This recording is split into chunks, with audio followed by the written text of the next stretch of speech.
Bienvenue dans le podcast des étoiles, l'émission sonore du jeudi pour les amoureux du ciel et de la science des astres.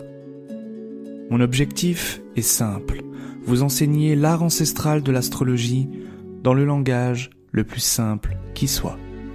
Je suis Jordan Marion, fondateur de la Jyotish Academy, la première école en astrologie indienne de France.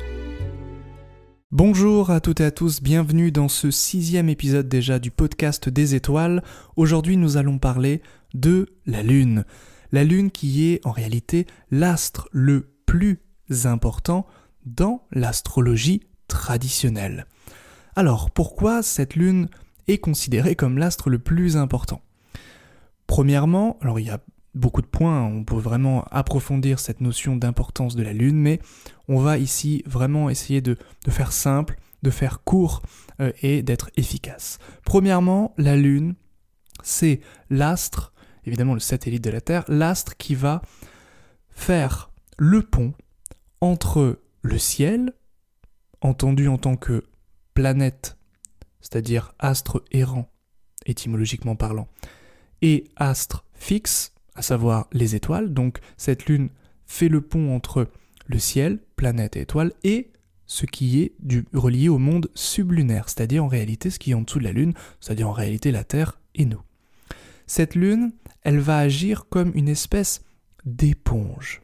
Elle va refléter, absorber, inspirer même les vertus des planètes et des étoiles fixes. Évidemment des constellations également. Donc, cette lune, elle est vraiment importante. Une notion qui peut être vraiment abordée, c'est dans le thème horaire. Dans le thème horaire, si vous avez une lune qui est vide de course, que signifie une lune vide de course ? C'est une lune qui va quitter son signe sans faire aucun aspect. Par exemple, si la Lune est à 28 degrés ou 29 degrés d'un signe, eh bien, il y a de fortes chances qu'elle quitte son signe, le signe qu'elle occupe. En ne faisant aucun aspect, eh bien, ça a une signification sur ce qui va advenir au consultant. Si par exemple, le consultant vient m'interroger sur une question d'ordre professionnel, est-ce que je vais me faire virer parce que là, mon boss, il commence vraiment à me regarder d'un mauvais œil. Si je vois que la lune est vide de course, cela signifiera simplement que cette lune, ne recevant aucun aspect avant de sortir de son signe, eh bien, il ne se passera rien. Pourquoi il ne se passera rien ? Puisque la lune, on vient de le dire, absorbe, éponge, reçoit les vertus des autres astres. Donc évidemment, s'il n'y a aucun astre qui est au contact de cette lune, eh bien ça veut dire qu'il ne se passera rien par rapport à la question posée par le consultant. Donc on voit ici que la lune, qui est l'astre le plus changeant, qui est l'astre le plus rapide dans sa course, à savoir que la lune, eh bien, elle fait chaque jour entre 12 et 13 degrés en moyenne. C'est d'ailleurs pour ça que un nakshatra, donc une demeure lunaire, fait 13 degrés 20 et qu'il y en a 27 en astrologie indienne, par exemple. Et donc la lune passe une journée par nakshatra en moyenne. Eh bien, cette lune, elle est donc la planète la plus rapide, et donc, forcément, cette lune vient particulariser, individualiser énormément le thème astral. Bien sûr, il y a d'autres facteurs comme le milieu du ciel ou l'ascendant qui viennent, bien entendu, particulariser, individualiser le thème et qui sont évidemment aussi à prendre en considération. La Lune, elle est toujours dans un thème horaire co-significatrice du consultant et de surtout ce qui advient à ce consultant lorsque le consultant pose une question pour lui-même. La Lune, elle a d'autres intérêts, d'autres notions qui sont vraiment importantes à aborder. La Lune, puisque c'est une planète qui reflète les rayons du Soleil, eh bien, c'est vraiment l'idée d'absorber. C'est l'idée que cette lune est un moule. Le soleil, symboliquement parlant, va représenter l'esprit. L'esprit entendu en tant que essence, que nature, c'est l'être, c'est si vous voulez le divin. Eh bien, pour que ce divin puisse s'incarner, pour que ce divin puisse être matérialisé, il lui faut passer nécessairement par un moule. Ce moule, ce sera la lune. La lune, c'est en réalité le moule de l'esprit, c'est-à-dire l'âme. L'âme, c'est vraiment de manière très très simple, tout ce qui touche à Manas. Manas est un mot sanskrit qui nous vient évidemment de la lune, qui a donné le mot moi, le mot mensonge, et cette lune, le mot mental aussi bien sûr, cette lune va donc régir le mental, l'âme. Quand on étudie la psychologie, eh bien c'est l'étude, la science, le langage de l'âme, de la psyché. La lune, c'est donc la psyché, l'âme. Et donc, lorsqu'on étudie dans un thème natal, par exemple, ou même dans un thème horaire, la lune, eh bien nous avons des renseignements précieux sur l'état d'esprit, sur la psyché du consultant dans un thème horaire, du natif dans un thème natal. Voilà pourquoi la lune est vraiment importante. Elle est beaucoup plus importante pour juger du tempérament, pour juger du caractère, pour juger de la réaction primitive première d'un individu, puisque bien entendu, cette lune, eh bien, elle va nous renseigner sur le natif lui-même. Si vous avez par exemple un aspect de Mercure sur la lune, eh bien, vous avez nécessairement une instabilité, puisque Mercure va régir ce qui est instable, une instabilité mentale. Vous avez forcément une grande curiosité. Vous êtes sujet à la nervosité. Bon, ce qui n'est pas nécessairement le cas lorsque vous avez un aspect ou une conjonction de Mercure sur le Soleil. Le Soleil va plutôt régir d'autres choses, va plutôt régir là où l'on peut briller, va plutôt régir là où on peut s'exprimer, notre divinité, notre identité véritable. La lune, ce sont nos réactions primitives. C'est l'ambiance, l'atmosphère, l'état d'esprit. C'est comment nous allons percevoir les choses, comment nous allons percevoir le monde et évidemment comment on réagit à ces perceptions sensitives. La lune dans le monde grec, dans la philosophie grecque, dans l'astrologie grecque, c'est l'âme sensitive justement. Alors, on a déjà parlé dans ces podcasts, mais il y a 3 formes d'âme, entre guillemets. La première, c'est l'âme végétative qui renseigne sur le corps.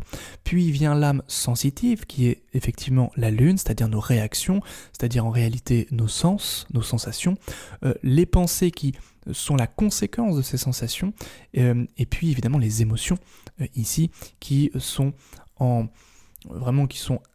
dépendantes des sensations et des pensées, c'est-à-dire que si je pense par exemple à la mort d'un être cher, eh bien je vais ressentir quelque chose ça va être vraiment une sensation ici pour le coup assez désagréable, et donc ça on est dans la lune, on est dans Manas.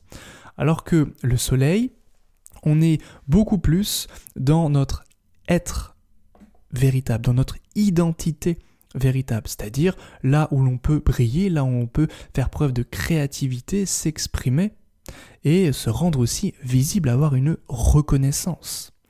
Alors bien entendu, ici on parle d'astrologie avec une touche de psychologie, mais bien entendu, si je change de branche, si par exemple je m'en vais dans la branche de l'astrologie dite médicale, eh bien là, ce sera tout à fait d'autres symboliques. Par exemple, le soleil va pouvoir me renseigner sur l'œil droit, tandis que la lune va plutôt me renseigner sur l'œil gauche.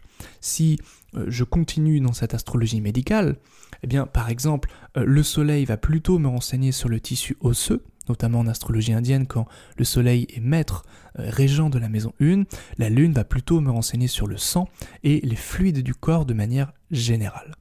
La lune va plutôt me renseigner sur les seins, sur la poitrine, sur les poumons, alors que le soleil va plutôt me renseigner sur l'estomac, va plutôt me renseigner sur le cœur également, dans l'astrologie toujours médicale. Donc on voit ici vraiment la différence ici des deux, mais ce que vraiment je voulais vraiment mettre l'accent sur l'importance de la Lune lorsqu'on traite du thème natal ou tout simplement d'un thème astral, que ce soit en thème d'élection ou dans un thème horaire, un thème questionnaire. C'est tellement important cette Lune qu'en astrologie indienne, eh bien, lorsqu'on nous parle d'une nativité, par exemple, tel natif est de tel signe, tel natif est de tel nakshatra, eh bien nous n'allons absolument pas prendre le soleil, nous allons prendre au contraire l'emplacement de la Lune. Par exemple, je suis né dans une constellation, donc la Lune qui se trouve dans Punarvasu, qui est la 7e constellation, donc la 7e demeure lunaire, 7e nakshatra, eh bien je suis donc un natif de Punarvasu. Si vous avez votre Lune dans Purvashada, qui est un autre nakshatra, eh bien vous êtes un natif de Purvashada. C'est aussi simple que cela. Pourquoi ? Bien tout simplement parce que, encore une fois, la Lune va nous renseigner sur ce qui est, entre guillemets, le plus humain. Un être humain, ça réagit. Un être humain est en réaction face à son milieu, face à son monde. Il ressent les choses, il est dans une émotion, dans une émotivité, il va avoir des conditionnements et évidemment la Lune nous renseignera sur ces conditionnements et comment il va réagir également à ces conditionnements. Alors que le Soleil, encore une fois, est beaucoup plus métaphysique, beaucoup plus abstrait dans son interprétation. C'est pour ça que c'est toujours très difficile, en tout cas dans une lecture dite spirituelle, de parler du Soleil. Bien sûr, on peut parler de l'ego du Soleil, on peut parler de là où l'on peut briller, comme on a déjà parlé, de la reconnaissance, de la créativité ou de l'expression du natif, de comment il peut révéler son identité véritable et se sentir aligné avec son objectif de vie. Tout ça, évidemment, sera plutôt de l'ordre du Soleil, mais il faudra également prendre en considération l'étude de la Lune, puisque la Lune, c'est tout simplement à partir des conditionnements de comment le natif va recevoir le monde, en fait, à travers sa sensibilité, eh bien, comment il va pouvoir justement découvrir son identité véritable. Et c'est là que l'étude, on va dire, en parallèle, la réconciliation des contraires, des opposés, de cette lune qui est froide et humide et de ce soleil qui est chaud et sec, eh bien, va pouvoir se réaliser, se concrétiser dans une consultation, dans une interprétation du thème astral. La lune également va régir dans ces symboliques les plus classiques, eh bien la mer, notamment dans un thème nocturne. Dans un thème diurne, ce sera plutôt Vénus, même si la Lune sera toujours un petit peu quand même à considérer. La Lune va régir aussi l'enfance, et plus particulièrement l'âge entre la naissance jusqu'à 4 ans. Donc, en fonction du placement de votre Lune dans votre thème natal, et des aspects reçus par cette lune, de son état céleste, c'est-à-dire domicile, triplicité, chute, etc., en fonction des aspects reçus, en fonction des planètes qui aspectent cette lune, eh bien vous aurez des renseignements vraiment importants sur ce qui s'est passé dans votre vie de votre naissance jusqu'à 4 ans. Si je prends un exemple un petit peu extrême, si vous avez votre lune qui est en chute ou en exil, en maison 12, et qui est conjointe vraiment de très près, c'est-à-dire vraiment à moins de 2 degrés de Saturne qui peut être par exemple maître de la maison 8, admettons, eh bien, nous avons ici une configuration difficile, puisque la Lune étant en chute ou en exil, en maison malheureuse, la maison 12 ici, eh bien, elle ne pourra pas se protéger des assauts de Saturne qui est une grande maléfique, comme on dit, et qui a tendance à se séparer, qui, lorsqu'elle est conjointe à la Lune ou en aspect un petit peu compliqué, notamment les oppositions ou les carrés, eh bien, ou même les trigones et sextiles aussi, puisque c'est un aspect de Saturne, eh bien, peut entraîner quand même des moments difficiles lorsque la Lune est active, c'est-à-dire de 0 à 4 ans dans un thème natal. Donc ça peut entraîner des moments qui peuvent être reliés à de la solitude, à des séparations, à des choses un petit peu comme ça. Ça peut aussi, de manière intéressante, nous renseigner sur l'éducation vécue par le natif durant ces 4 premières années qui ont pu se faire par exemple avec les grands-parents ou avec des personnes plus âgées, mais évidemment entendu en tant que plutôt personnes âgées par rapport à la moyenne. Évidemment, les parents sont toujours plus âgés. Hein. Donc voilà des petites choses vraiment relatives à la Lune. Alors je voulais également parler de la parallaxe lunaire. La parallaxe lunaire, c'est quoi? Eh bien c'est la prise en compte de l'angle de votre lune natale ou de la lune horaire. C'est-à-dire, je m'explique que dans les éphémérides ou dans les transits, généralement, dans les logiciels, la Lune est sans parallaxe, ce qui signifie que c'est comme si vous observiez la Lune du centre de la Terre. Or, on n'est jamais au centre de la Terre, et les éclipses également sont considérées comme étant vues au centre de la Terre. Si une éclipse a eu lieu par exemple à 8h du matin, et qu'elle est visible là où je suis, eh bien je peux ne la voir que 1 heure ou 2 heures après. Tout simplement parce que l'angle d'observation de cette lune va différer du centre de la Terre. Donc la prise en considération de la parallaxe lunaire, c'est tout simplement de prendre en considération l'angle d'observation de la lune par rapport au lieu où je me situe. Par rapport à mon lieu de naissance dans un thème natal, par rapport à la ville où je suis au moment où je reçois une question dans un thème questionnaire, dans un thème horaire.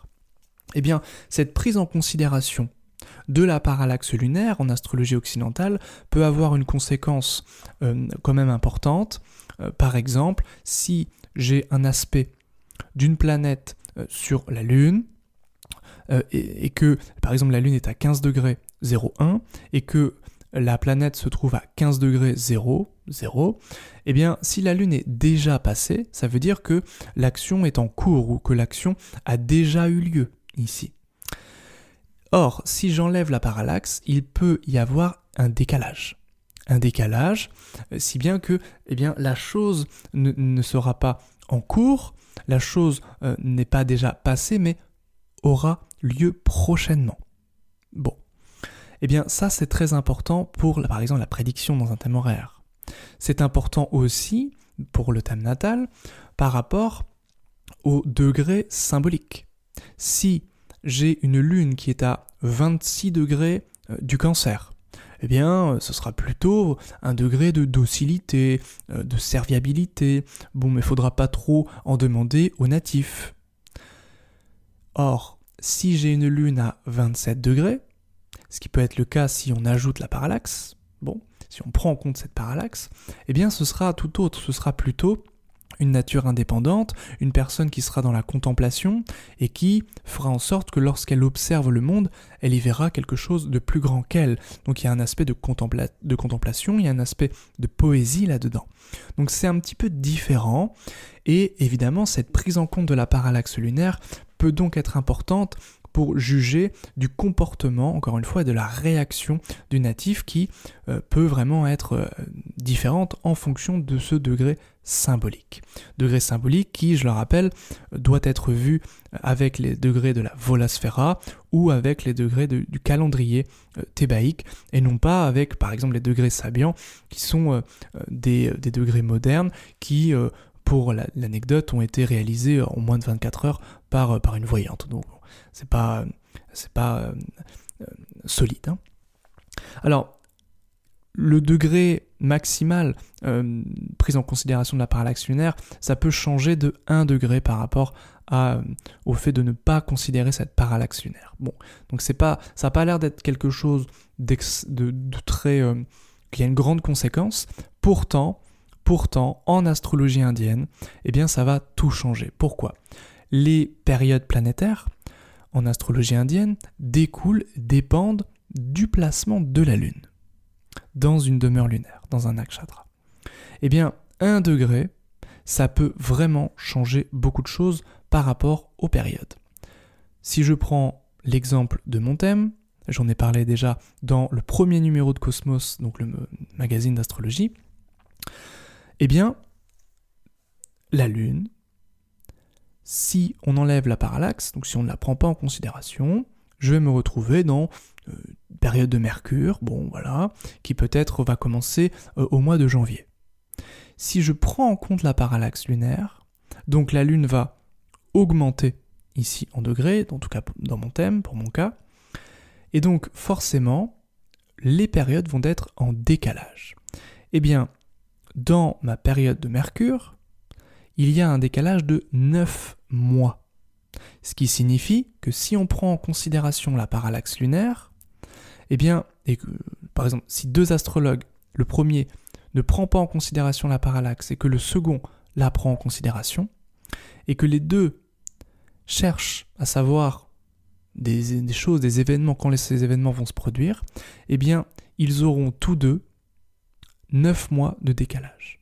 Évidemment, un astrologue qui fait des prédictions à 9 mois près est un astrologue qui s'est planté, tout simplement.